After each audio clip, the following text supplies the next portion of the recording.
এই জন্যই মুসা পয়গম্বর আল্লাহ পাক রব্বুল আলামিনের কাছে দোয়া করেন, আল্লাহ আমি তো জান্নাতে যাব। পয়গম্বর হওয়ার পরেও আল্লাহর কাছে কি দোয়া করেন? আল্লাহ আমি জান্নাতে যাব, তবে আমি জান্নাতে যাওয়ার পরে আমার জান্নাতের ভিতরে কে বন্ধু হবে তারে যদি আপনি একটু দেখাইয়া দিতেন। মুসা পয়গম্বর আশ্চর্য হলেন, খুব চিন্তিত, কি ব্যাপার? আমি বনি ইসরায়েলের ভিতরে সবচেয়ে বড় পয়গম্বর আমি, সুতরাং আমার সাথে একজন কসাই জান্নাতে যাবে। কসাইয়ের কি এমন নেক আমল আছে তা জানার আমার খুব প্রয়োজন আছে। এই জন্য মুসা আলাইহিস সালাম কি করলেন, ওই কসাইকে ফলো করতে করতে শেষ পর্যায়ে কসাই সারা দিন গরুর গোশত বিক্রি করে যখন ঘরের ভিতরে রওনা হয়েছে, ঘরে যাবে, কসাইয়ের পিছনে পিছনে মুসা পয়গম্বর ছদ্মবেশে নিজের পরিচয় তুলে না ধরে বলে, ভাইজান আমি একটু মুসাফির, আপনার বাড়িতে একটা রাত্র যাপন করতে চাই। আমি আপনাদের সামনে বিভিন্ন বিষয় নিয়ে সর্বদাই আলোচনা করার চেষ্টা করি। আজকে এড়াদার ইচ্ছা নিয়েছি নেক সন্তানের বৈশিষ্ট্য এবং নেক সন্তান হইলে পরে লাভ কি, এই বিষয়ে একটু আলোচনা করব। অল্প কিছু সময় আপনারা মনোযোগ সহকারে শুনবেন তো ইনশাআল্লাহ? কথা বলেন, শুনবেন তো ইনশাআল্লাহ? নেক সন্তান আল্লাহ পাক রব্বুল আলামিনের পয়গম্বর বলেন, আল্লাহ তাআলা বান্দাকে যত ধরনের নিয়ামত দিয়েছেন সমস্ত নিয়ামতের ভিতর দিয়া দামি এক নিয়ামতের নাম হলো সন্তান। দামি একটা নিয়ামতের নাম কি? সন্তান। কাউকে আল্লাহ তাআলা ৫-৭টা ছেলে দেয়, আবার কাউকে মেয়ে দেয়, আবার কাউকে দেয় না। আবার কাউকে আল্লাহ তাআলা নেককার সন্তানদের অন্তর্ভুক্ত করেন, আবার কাউকে বদকার সন্তানদের অন্তর্ভুক্ত করেন। এমন ইতিহাস আছে না নাই? কথা বলেন, আছে না নাই? এমন ইতিহাস পৃথিবীতে। এই সন্তান দেওয়ার মালিককে? কথা বলেন, সন্তান দেওয়ার মালিককে? কোন পীর বাবা, কোন বন্ডা বাবা, কোন ল্যাংটা বাবা, কোন জটা বাবা কেউ দিতে পারে না, সব দেয় কে? তাহলে দুনিয়ার কোন বাবার দরবারে দৌড়াইলে সন্তান পাওয়া কোনো কি না, সম্ভব না, কোনো লাভ না। দেওয়ার মালিক কে? আল্লাহ তাআলাই সন্তান দেয়। এই জন্যই অনেকের ভাষায় অনেকেই অনেক ভাবে এই কথাটাকে আবৃত্তি করে, কথাটাকে মানুষের বুঝবার জন্য বলে। কাউকে দিলা 10টা সন্তান,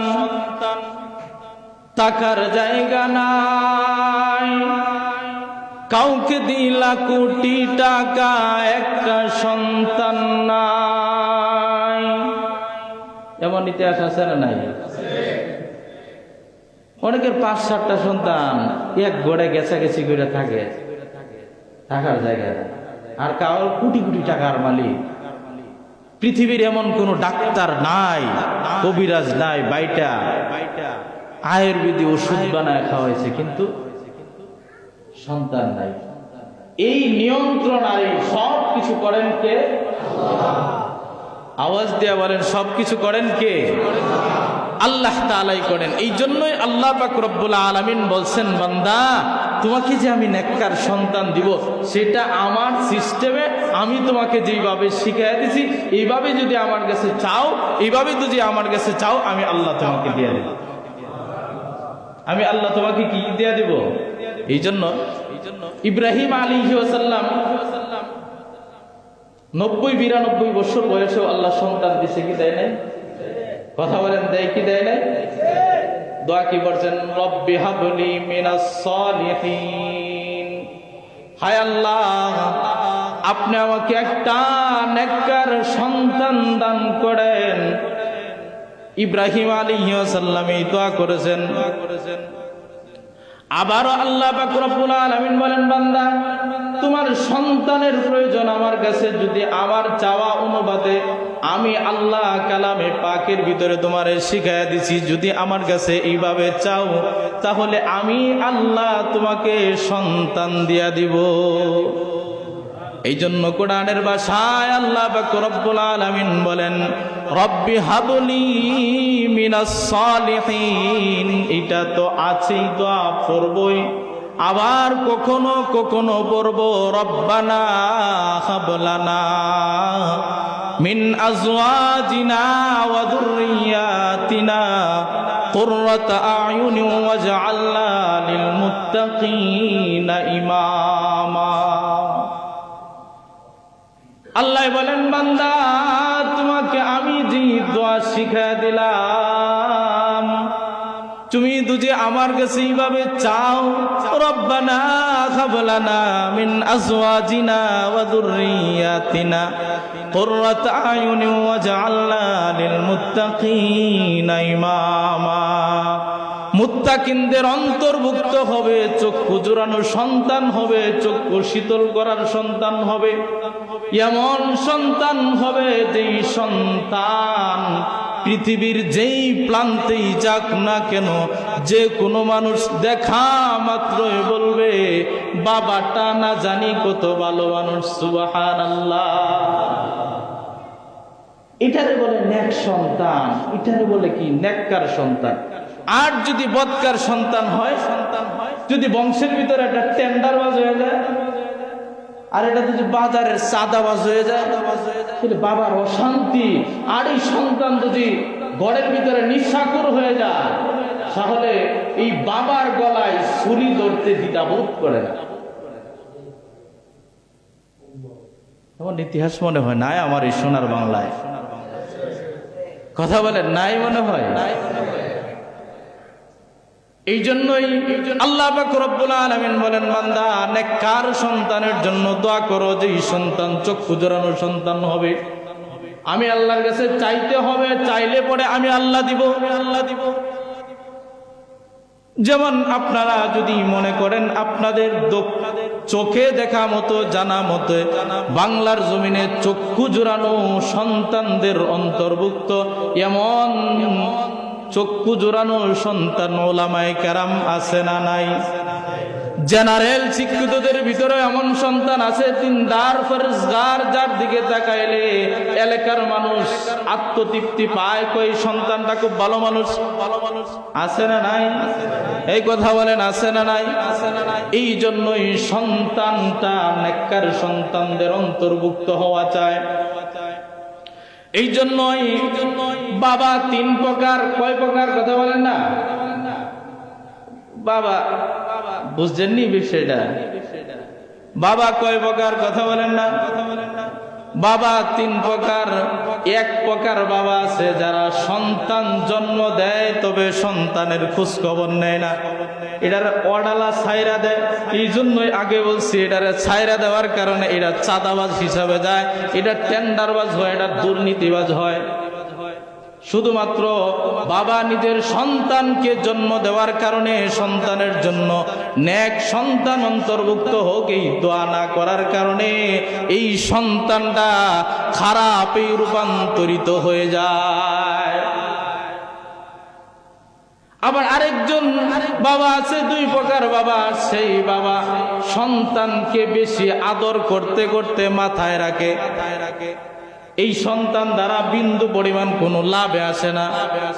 যেমন কবি মেসাল দিতে যায়, বলে একজন ধনাঢ্য ব্যক্তি, তার ধনের কোনো অভাব নাই, সে একটা পাখি লালন পালন করতো। এই পাখিটাকে যত্ন করার জন্য যে খাঁচাটা বানাইছে সেটাও স্বর্ণের বানাইছে। পাখি যেই পানি পান করবে, খাদ্য খাবে, এই খাদ্যর বাটিটাও বানাইছে স্বর্ণের, সুন্দর করে স্বর্ণে মোড়ায়া এই কাছার ভিতরে রাখছে। কিন্তু মোট কথা হলো এই পাখিটা যেই জিনিসটা খেয়ে বেঁচে থাকবে সেই আদার সে দেয় না। না দেওয়ার পরে বলেন তো এই পাখি এই জমিনে থাকবে না মরে যাবে? এই কথা বলেন, থাকবে না মরে যাবে? এই জন্য এইটাই কবি বলতে যায়, বলেন যে আমাদের সন্তানকে আমরা চাহিদা অনুযায়ী অনেক সময় দিতে দিতে শিক্ষিত বানাইতে বানাইতে দেশের বাহিরে বিদেশ পর্যন্ত পড়াশোনা করায়া দেশে আনলে পরে দেশের মানুষরে বিদ্যাঙ্গুলি দেখায়। গ্রামে যায়, গ্রামের চাষারে মূর্খ মানুষ কি বুঝে, বেশি শিখছে যায়। এই জন্য গ্রামের মানুষকে কি মূর্খ মনে হয়। বাবার ওকে তুমি কি বুঝো বেটা, আমি বাহির পর্যন্ত পড়াশোনা করেছি। 3 নম্বর, বাবা টাকা নাই, অর্থ নাই, সম্পত্তি নাই, সন্তান যেটা চায় সন্তানের চাহিদা পুরা করতে পারে না। কখনো সন্তানের পিঠ বোলায় রাখে, মাথা বোলায় রাখে, সন্তানের চাহিদা পুরা না করেও সন্তানের অন্তরের ভিতরে আল্লাহর কালাম, আল্লাহর বাতি জ্বালায় দেওয়ার কারণে এই সন্তান বাবা আমাকে কিঞ্চিত পরিমাণ কষ্ট দেয় না। সুবহানাল্লাহ। এই জন্যই হয় কি, আপনার সন্তান যে মাদ্রাসায় পড়াইছে, এটা কি কইরা খাইব, এটা কথাটি কি, এই কথাটা কি, এটা বাস্তব কথা। এইটার কপালে যে খানা জুড়ে এটা খায়া কোলাই দেয় না।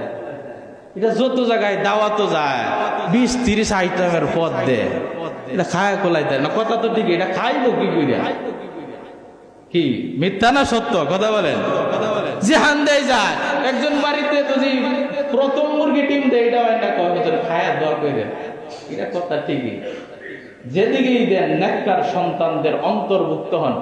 এই জন্যই জিবরাইল আলাইহিস সালাম পয়গম্বরের পাশে আসার পরে পয়গম্বর বলেন, আল্লাহ তাআলা আদম আলাইহিস সালাম থেকে কিয়ামত পর্যন্ত যত মানুষ সৃষ্টি করবেন, সমস্ত মানুষ যদি একটা ব্যক্তির জানাজায় উপস্থিত হয়ে যায়, আর ফেরেশতাদের সর্দার সমস্ত ফেরেশতারা একটা জানাজায় উপস্থিত হইয়া ফেরেশতাদের সর্দার জিবরাইল পর্যন্ত যদি জানাজার নামাজের ইমামতি করে, তাহলে আল্লাহ মাফ করবে কিনা তাদের সন্দেহ আছে।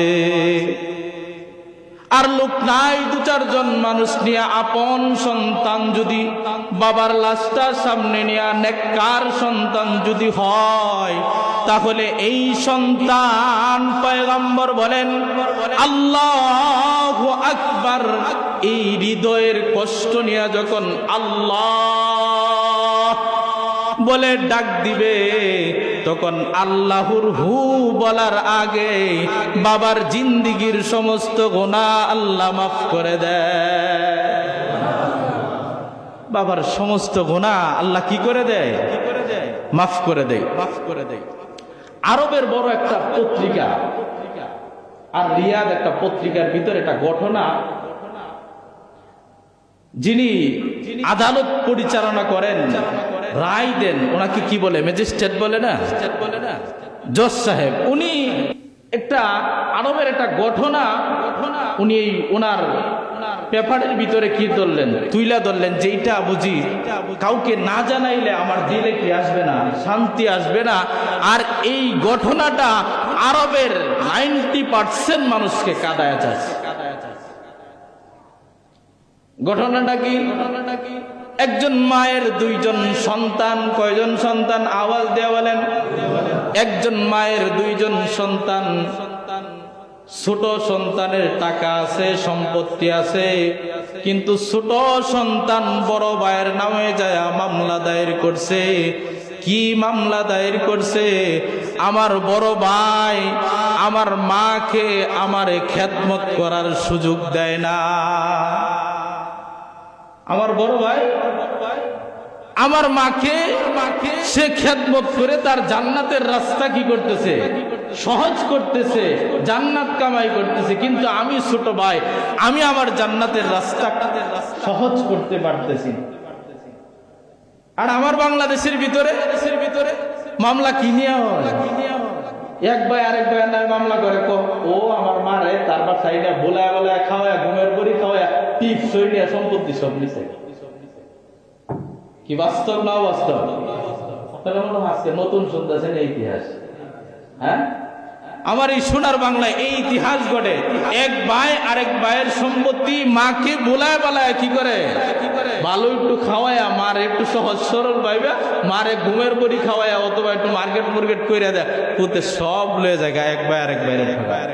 আর সে মামলা করছে কি, আমি মারে খেদমত করার কি পাই না, সুযোগ পায় না।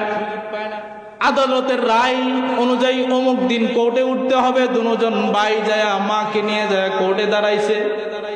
জজ সাহেব একদিকে জিজ্ঞাসা করে মাকে, জিজ্ঞাসা করে মা আপনি বলেন তো দেখি, আপনি আপনার কোন সন্তানের ঘরে থাকতে আপনার পছন্দ হয়, আপনি আপনার কোন সন্তানকে বেশি দিল থেকে ভালোবাসেন, আপনার এই সন্তানের ঘরে আমি আজকে জজ সাহেব রায় দিয়া দিব, আপনি আপনার ওই সন্তানের ঘরের ভিতরে থাকবেন।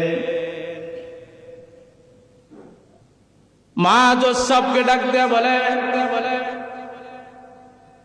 আমি আজকে দুনিয়ার আদালতের ভিতরে আমার সন্তানকে ওই সন্তানের ঘরে যাব, যদি আমি ছোট সন্তানের কথা বলে ছোট সন্তানের ঘরে যাই, তাহলে হয়তো আমার এই জায়গার ভিতরে আদালতের ভিতরে আমার ছোট ছেলেটা দুনিয়াতে বেইজ্জতি হবে। তার কারণ আমি এমন মা, আমার কাছে ছোট এবং বড় কোনোটাই বিবাদ নাই, আমার দুনো সন্তান আমার কাছে সমান, দুইটা চোখের মতো। সুবহানাল্লাহ। আমার দুইটা সন্তান, আমার দুইটা কিসের মতো কথা বলেন না, চক্ষুর মতো। আমার সন্তানরা আমাকে যেভাবে চালাইতে চাই, যেভাবে আমাকে ভরণ পোষণ দিতে চায়, আমি সেভাবেই থাকতে পারবো, আমি সেভাবেই থাকবো। জজ সাহেব বিপদে পড়ে যায়, এখন কি করবে? এক ভাইয়ের পক্ষেও দিতে পারে না, আরেক ভাইয়ের কি করতে পারে না, বিপক্ষেও দিতে পারে না। জজ সাহেব রায় দিয়ে দিলেন, শুনেন আপনি যেহেতু টাকা আছে, ছোট ভাই হিসাবে সম্পত্তি আছে, সুতরাং আপনার বড় ভাই তার সম্পত্তি কোনো দিক দিয়ে কম, সেজন্য হয়তো সে মার খেদমত করে, কিন্তু আজকে থেকে আমি জজ সাহেব রায় দিয়া দিলাম, আপনি ছোট ভাই আপনার মাকে লালন পালন করবেন, তবে শর্ত হলো আপনার বড় ভাই যেদিন আইসা আপনার ঘরের দরজায় আইসা বলবে আজকে আমার মাকে দাও খেদমত করার জন্য, তখন তুমি সন্তান হইয়া তোমার মাকে কুলে কইরা নিয়া তোমার বড় ভাইয়ের ঘর পর্যন্ত পৌঁছায়া দিবা। মাকে খেদমত করার কোন দিক দিয়ে কি রাখবা না, কমতি রাখবা না, মাকে খেদমত করার কমতি রাখবা না। এখন তো আমার সোনার বাংলাদেশে এক ভাই দিতে চায়, আরেক ভাই দিতে চায় না, কমা বাবার আর কত দিমু, কতটা গ্রামে থাকি দিতে পারিস না, আমি তো শহরে থাকি, ব্যস্ততায় থাকি। তার কেমন ব্যস্ততা। এই জন্যই মুসা পয়গম্বর আল্লাহ পাক রব্বুল আলামিনের কাছে দোয়া করেন, আল্লাহ আমি তো জান্নাতে যাব।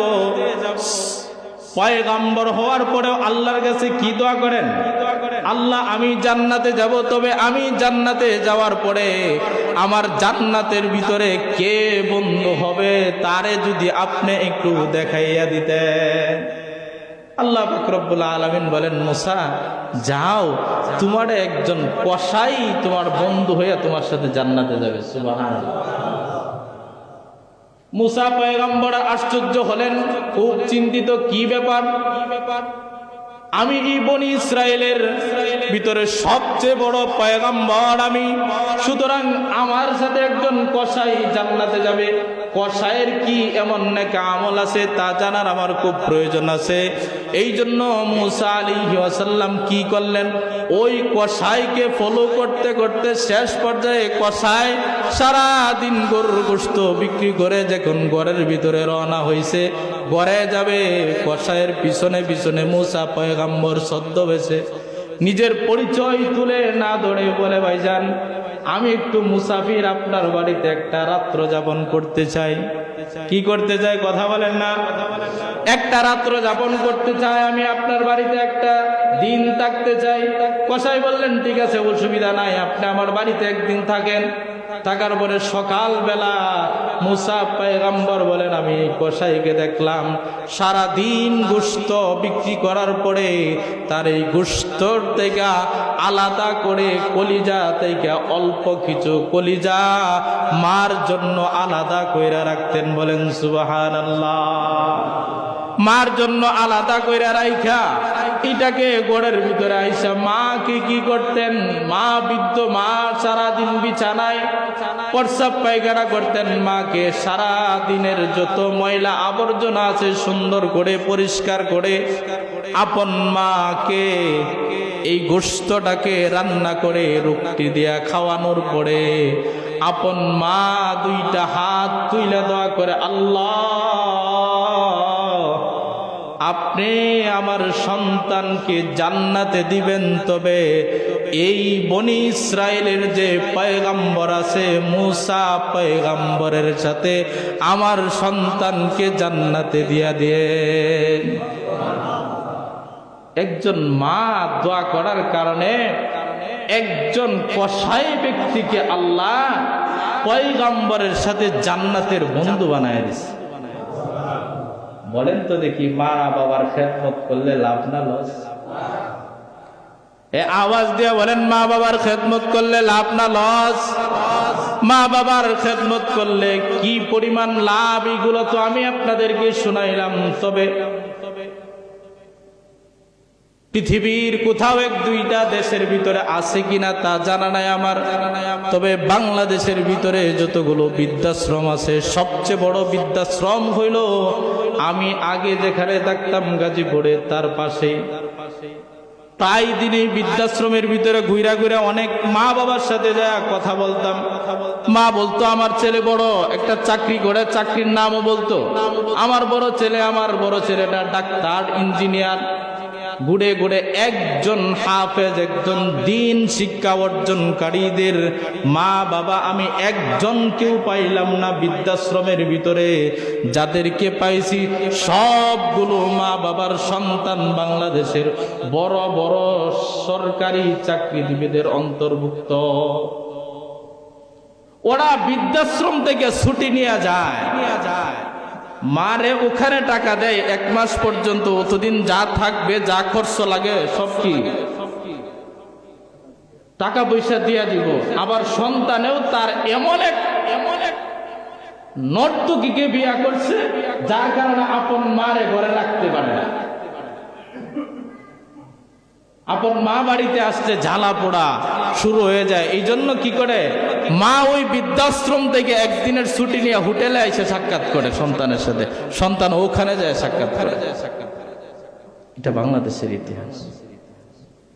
এই জন্যই তো আল্লাহ পাক রব্বুল আলামিনের এই কালামের আয়াত আমি আপনাদেরকে বারবার শোনানোর চেষ্টা করতেছি। তার কারণ হইল রব্বানা হাব লানা মিন আজওয়াজিনা ওয়া যুররিয়াতিনা কুররাতা আয়ুনিন ওয়াজআলনা লিল মুত্তাকিনা ইমামা।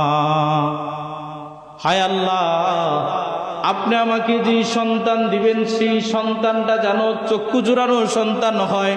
আমার বিবি যাকে দিবেন সেও যেন আমার মা বাবার খেদমত করতে পারে, আনুগত্য স্ত্রীদের অন্তর্ভুক্ত হয়ে যায়, এমন জীবন সঙ্গিনী আমাকে ব্যবস্থা করে দেন।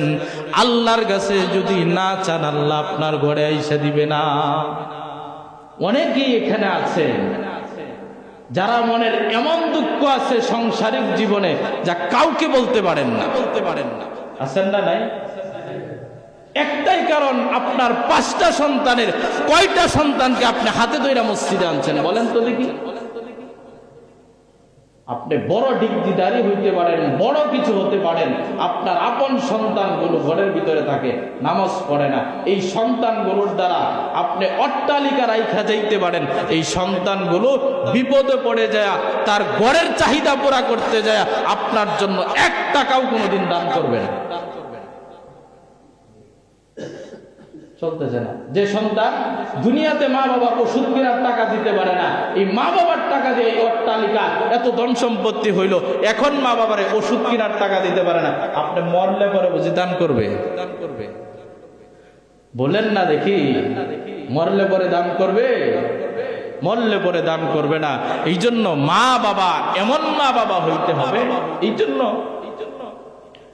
আমার এক উস্তাদ বলতেছিলেন, আমার এক উস্তাদ সুন্দর করে বলতেছিলেন যে শোনো, আমার এই কোমরের এই সাইডটা না খুব ব্যথা করে। আমি উস্তাদকে জিজ্ঞাসা করলাম, হুজুর কি কারণে, কোনো ব্যথা ট্যাথা পাইছেন নাকি? উস্তাদে কয়, তোমার দাদা যিনি আছে ঘরের ভিতরে শরীরের একটা সাইড প্যারালাইসিস হয়ে গেছে, শরীরের একটা সাইড কি প্যারালাইসিস হয়ে গেছে। আমার এই বাবাকে যেদিন আমি মাদ্রাসায় আসি জোহরের সময়, আমার এই বাবাকে প্যাম্পাস পরিবর্তন করে পরিষ্কার করে একটা ভালো জায়গায় রেখে আসি, বাবা যেন কি করতে পারে, ইবাদত বন্দি করতে পারে। আবার মাদ্রাসা থেকে যায় কি করি, এই বাবার খেদমত করি। হঠাৎ করে আমার বাবার একটা সাইড, যে সাইডটা ভালো আছে, আমার এই বাবাটা হঠাৎ, আমি বাড়ি মানুষ তো দৌড়তে একটু হয়তো একটু এদিক সেদিক হয়ে গেছে, একটু বাবা ব্যথা পাওয়ার কারণে বাবা আমার যে সাইডটা বাবার ভালো আছে এই পাটা দিয়ে আমাকে এমন জোরে একটা লাত্তি দিছে, আমি দূরে এসে পড়ে গেছি। পড়ার পরে যাও আমি আমার বাবাকে ছাড়ি নাই, বাবা যে পাটা দিয়ে লাত্তি দিছে, আমি আমার এই বাবার পাটা জড়ায় দিয়ে চুমা দিয়া যখন ধরলাম, আমার এই বাবা পঙ্গু অবস্থায়, হাত চলে না, আমার বাবা আমাকে জড়ায় নিয়া এমন দোয়া করছে, আল্লাহ দুনিয়ার জন্য আমাকে এমন কিছু নাই যেটা আমাকে আল্লাহ দেয় নাই, কোনো সাইড নাই যে আমার অভাব নাই, সর্বাক্ষণিক আল্লাহ তাআলার রহমত দিয়ে আল্লাহ আমাকে ভরপুর করিয়া দিছে। বাবার খেদমত, এটা মার খেদমত। যারা মা হারাইছেন, যারা বাবা হারাইছেন, তাদের মনের ব্যথা আছে। যারাদের মা বাবা জীবিত আছে, খেদমত করবেন। কখনো যায় বাবার পায়ে যায় তেল দিবেন, কখনো বাবার মাথায় যায় তেল দিবেন। তার কারণ আপনার বাবাও আপনার জন্য হাজার রাত্র আপনার শরীরে জ্বর ছিল বিদায় বাবা আপনার পাশে বৈশা ছিল। কখন আপনার শরীরটা গরম হয়েছে, কখন আপনার কি প্রয়োজন, আপনার মা আপনার এই খেদমত করছে, আপনার বাবা আপনার এই খেদমত করছে। সুতরাং আপনি আপনার বাবার এখন খেদমত করতে পারেন। একটা রাত্র জাগেন বাবার জন্য, বাবার খেদমত করেন। যারা বাবা হারাইছেন, মা হারাইছেন, তারা অন্তত পক্ষে এখন কি করবেন, বাবা মার জন্য দোয়া করেন। এই জন্যই বলে সন্তিনটা নাকি আমল এমন করলে পরে কবরে শুইয়া তাই কেউ কি পাওয়া যায়, সদকা জারিয়ার সব পাওয়া যায়। এর ভিতরে একটা হলো নেককার সন্তান দুনিয়াতে রেখে যাওয়া। এর ভিতরে একটা কি কথা বলেন, নেককার সন্তানদের অন্তর্ভুক্ত হয়ে যাওয়া, নেককার সন্তান রেখে যাওয়া। অন্ততপক্ষেও যাদের সন্তান বড় হয়ে গেছে, অনেক লাইনে শিক্ষিত বানায় ফেলছেন, অন্ততপক্ষেও এখন পরের সাবজেক্ট যেটা আছে, নাতিদেরকে একজন আলেম বানায় যান, একজন কোরআনের হাফেজ বানায় যান।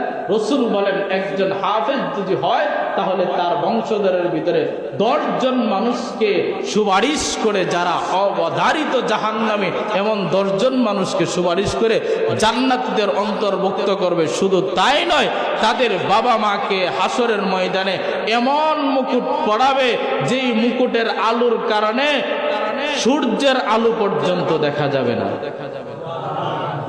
পছন্দ হইল না সুবহানাল্লাহর আওয়াজে? আজ ঈদের দিন সুবহানাল্লাহ কইলে কষ্ট লাগে, বুঝি? কারণ সুবহানাল্লাহ, আলহামদুলিল্লাহ, লা ইলাহা ইল্লাল্লাহু মুহাম্মাদুর রাসূলুল্লাহ। এই জন্য যাদের সন্তান তো বড় হয়ে গেছে তো হয়েই গেছে, আরেকজন সন্তানকে, নাতিকে অন্তত পক্ষেও দ্বীনের শিক্ষায় শিক্ষিত করে যাবেন, নেককারদের অন্তর্ভুক্ত করে যাবেন। পারবেন তো ইনশাআল্লাহ? এই কথা বলেন, পারবেন তো ইনশাআল্লাহ? আল্লাহ সবারকে কবুল করুক। সবার ঘরের ভিতরে আমার মতো হুজুর আইনা যাতে জানাজার নামাজ না পড়াইতে হয়, বংশের এমন একজন রেখে যাবেন যে জানাজার নামাজ পড়াবে, যার উসিলায় আল্লাহ আপনাকে মাফ করে দেন। এটাই আসল সম্পত্তি। আর দুনিয়ার অট্টালিকা যা রেখে যাবেন এইগুলো কয়েকদিন পরে আপনার ছেলে না খাইলেও আপনার নাতিরা বেশা গাঞ্জা খাবে আর শোক টান দিবে। শোক টান বোঝেননি? শোক টান দেবে। আল্লাহ আমাদের এই ফিতনা থেকে বাঁচবার তৌফিক দান করুক, সবাই বলে আমিন।